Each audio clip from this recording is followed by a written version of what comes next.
Cameron, a bogey-free 64 to get your championship underway. That must have been a really satisfying start. It was. I think we worked our way around the golf course really well. I don't think that I played a perfect round of golf. I think it just I scored really well. And I think we thought our way around kind of the way you have to out there. Okay, and I believe you came to St Andrews when you were younger with your family. I did. Was that a bit of an inspiration for you? Is this something you've been looking forward to? Yeah, for sure. Anytime you set foot on that first tee or 18th green or anywhere, especially on that kind of part of the course, there's just no hiding how special of a place it is. And it's certainly been a goal to get to an Open Championship, and for my first one to be here is a little bit extra special for me. Okay, we'll take questions from the floor. If you want to raise your hand. Doug first.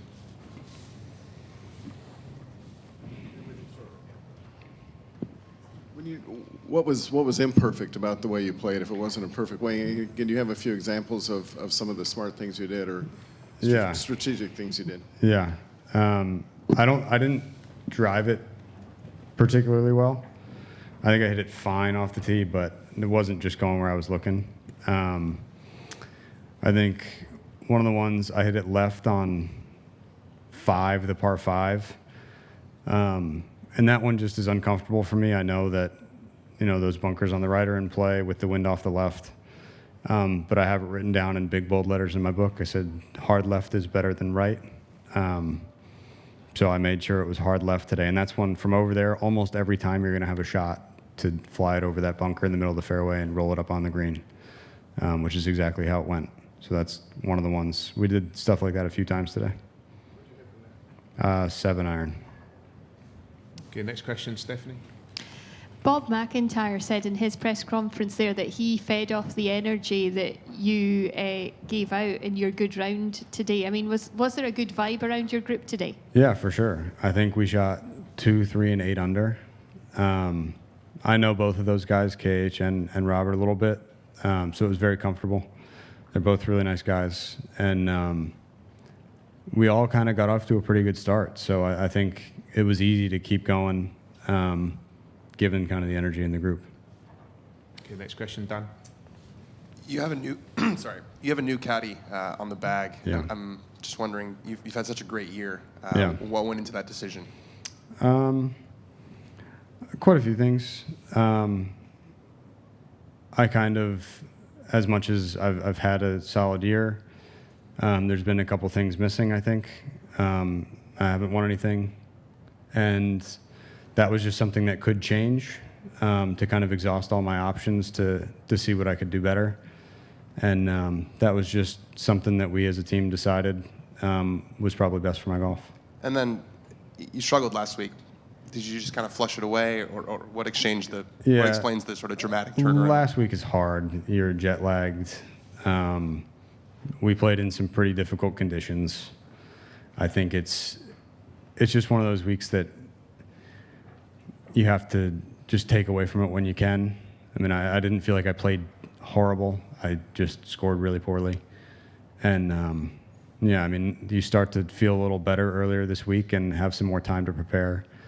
And I think it can change drastically between what people feel like last week and this week.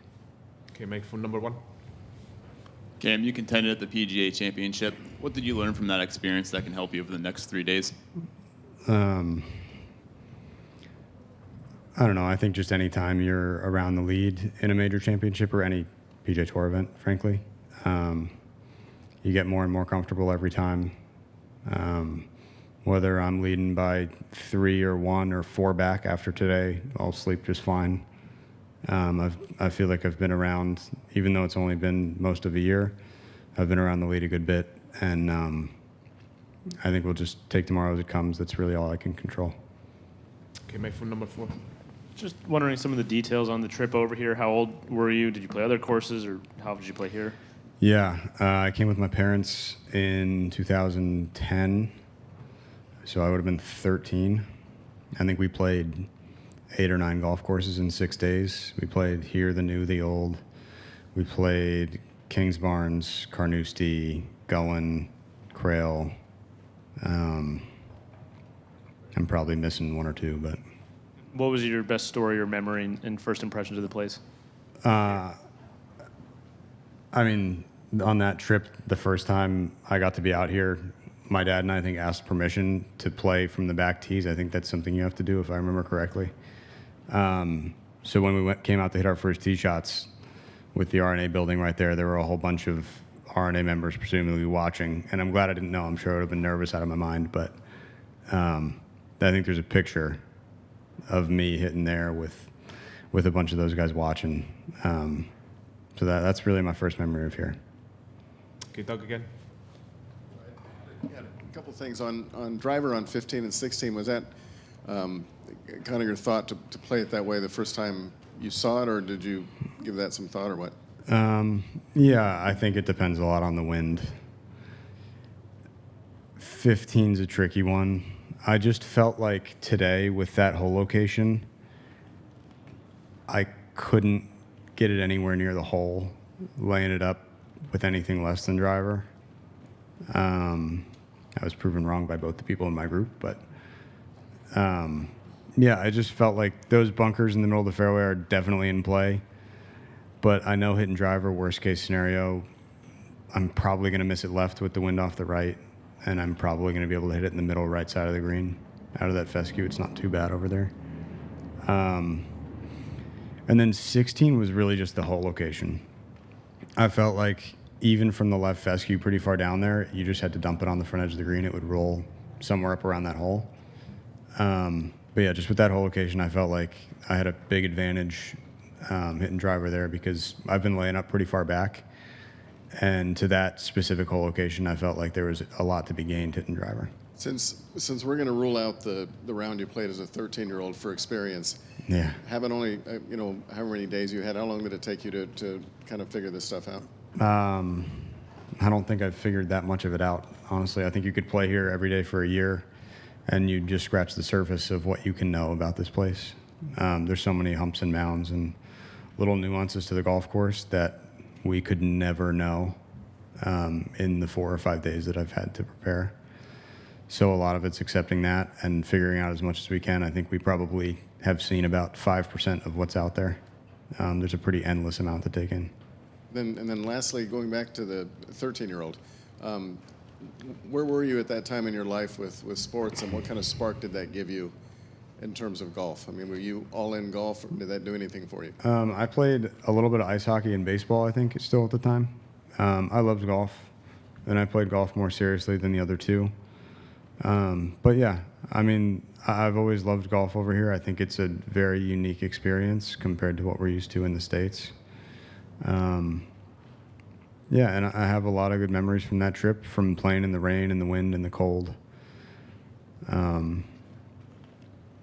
So yeah, I think it's the first experience over here for me is one I'll remember a lot, and I think the just the unique kind of golf that you play over here is very special. Okay, next question from far left. Congratulations on a great round. Thanks. When you're 13, you obviously were showing some remarkable talent at that time. As a 13-year-old, sometimes brimming with confidence, did you think to yourself or say to your dad, I want to be here one day in the British Open at that time? I would guess probably not. Okay. I think at that point I didn't understand that you could play golf in college. I didn't get that concept yet. So I was still pretty clueless. I was just trying my best. I think at that point I kind of knew that I was better at it than some people, but I really had no clue that there were options for me to do it more seriously than I was. And you were talking about the group today, everyone really having a very nice round. Yeah. Does that make it a lot more enjoyable to play with guys who are doing well? And is it sometimes, I'm sure you've been in situations where one player's doing great and someone else is not doing well. You may have been on both sides of that sometimes. How awkward is it sometimes when you have that divergence in the players in a group?